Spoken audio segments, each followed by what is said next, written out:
Hello everyone, welcome back to my channel. This is doctor Monisha. आप सभी का UGC net का पेपर 25 तारीख को होने वाला है, जो पहला पेपर है। और 25 तारीख के लिए सिटी इंटीमेशन भी आ चुका है। अगर अभी तक नहीं देखा है तो चेक कर लीजिए। Last minute revision series start कर रही हूँ मैं अपने स्टूडेंट्स के लिए, जो कि शिक्षा शास्त्र के हैं, यानी कि एजुकेशन के हैं। तो बिना देरी के स्टार्ट करते हैं आज का पहला वीडियो। बहुत सारे वीडियोस लेकर आऊंगी इस तरह के, ताकि आप लास्ट मिनट में जो छोटी छोटी सी बातें हैं जो भूल जाती हैं हमें, उन्हें आप रिवाइज कर पाए। तो मेक श्योर आप हमारे चैनल को जरूर सब्सक्राइब करें। सेल्फ लर्निंग ये जो लोगो है इसे आपको सब्सक्राइब कर लेना है। चलिए, फर्स्ट आज का हमारा जो वीडियो है उसको हम स्टार्ट करते हैं। ये देखिए, आपकी जो फर्स्ट यूनिट है वो है एजुकेशनल स्टडीज। उसमें पहला जो टॉपिक आता है भारतीय दर्शन और पाश्चात्य दर्शन। ठीक है। अब भारतीय दर्शन कितने प्रकार के होते हैं? तो ये दो प्रकार के होते हैं, एक आस्तिक, ये नास्तिक। और आस्तिक जो दर्शन है ये कितने प्रकार के होते हैं, कितने भागों में से बांटा गया है? तो ये 60 दर्शन के नाम से इसे जाना जाता है।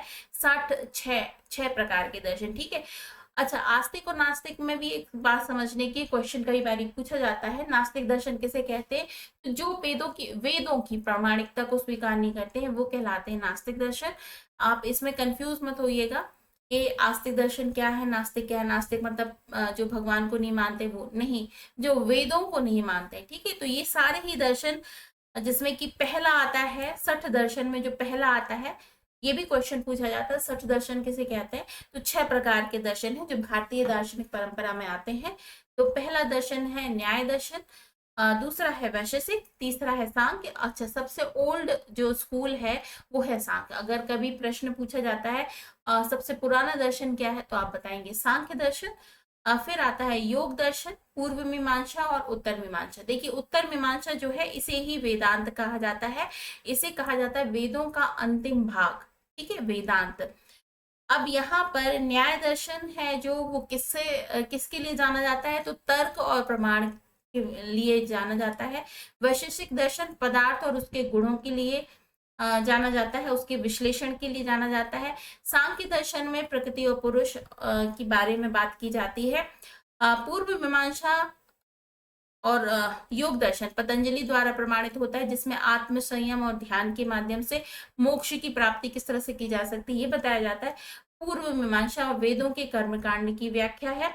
उत्तर मीमांसा उपनिषदों का पर आधारित आत्मा और ब्रह्मा की एकता पे बल है। अगर इसमें कोई कंफ्यूजन हो तो इस पर कंप्लीट वीडियोस बने हुए हैं हमारे चैनल पर। आपको हमारी प्लेलिस्ट में जाना है जो कि फर्स्ट यूनिट की है। ठीक है।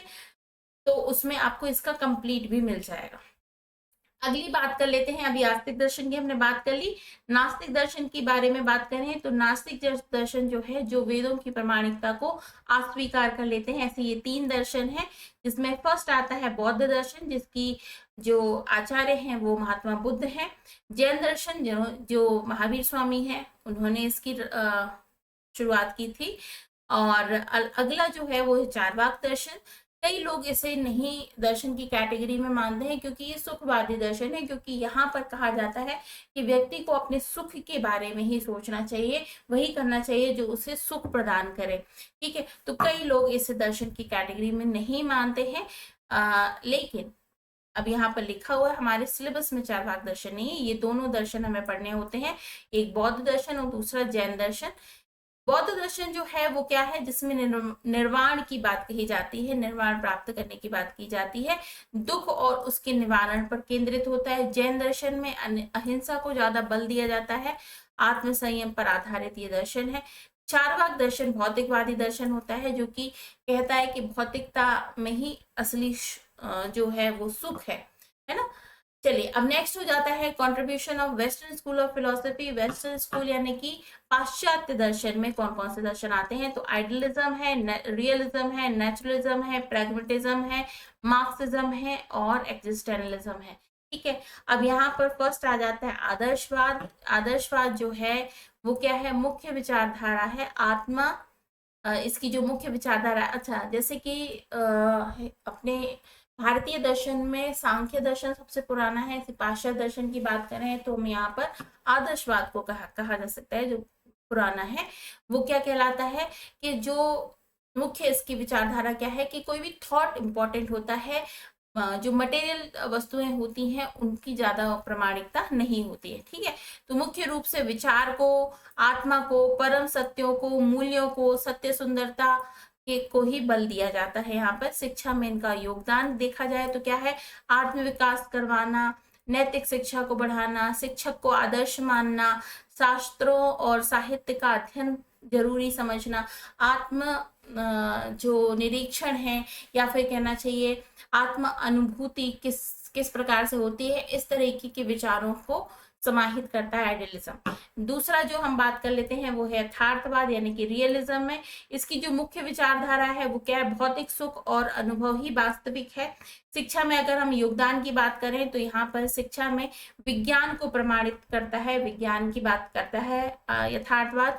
गणित, भूगोल जैसे विषयों पर जोर देता है, प्रयोग पर जोर देता है ना। यहाँ पर ये सिर्फ आसमानी बातें नहीं होती हैं, यहाँ पर बताया जाता है कि भाई असलियत में क्या पढ़ना आपको आवश्यक है ना। अवलोकन पर आधारित शिक्षा की बात करता है, शिक्षक को विषय विशेषज्ञ माना जाता है। नेक्स्ट आता है प्रकृतिवाद, जिसे हम कहते हैं नेचुरलिज्म। यहाँ पर मुख्य विचारधारा क्या है, प्रकृति ही अंतिम सत्य है। जैसे आइडियलिज्म में विचार सत्ता को महत्वपूर्ण माना जाता था, यहाँ पर प्रकृति को ही सबसे महत्वपूर्ण माना जाता है। तो शिक्षा कैसी होनी चाहिए कि मुख्य रूप से प्राकृतिक होनी चाहिए, प्रकृति ही मनुष्य की सबसे बड़ी शिक्षिका होती है इसके अनुसार। शिक्षा में योगदान कहा जाए तो यहाँ पर देखिए टीचर को ज्यादा इंपॉर्टेंस नहीं दी जाती है, स्टूडेंट्स को ज्यादा इंपॉर्टेंस दी जाती है, अनुभव आधारित शिक्षा होती है, स्वतंत्रता पर बात कही जाती है, आत्म अनुशासन पर बल दिया जाता है। यहाँ पे शिक्षक के अनुशासन पर ज्यादा बल नहीं दिया जाता है।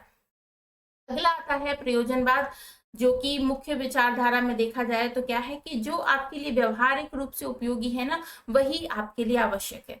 अगर हम ऐसी किसी बात की बात करते हैं, ऐसी किसी शिक्षा की बात करते हैं जिसका आपके व्यवहार में कोई उपयोग नहीं आ रहा है, तो इस तरह से ये शिक्षा इनके हिसाब से उपयोगी नहीं है ना। तो शिक्षा में योगदान की बात कही जाए तो इन्होंने परियोजना विधि दी है, जिसे हम प्रोजेक्ट मेथड कहते हैं, समस्या समाधान विधि दी है, सामाजिक शिक्षा की बात कही है, लचीलेपन की बात की है, नवाचार की ये बात करते हैं। अगली बात कर लेते हैं मार्क्सवाद।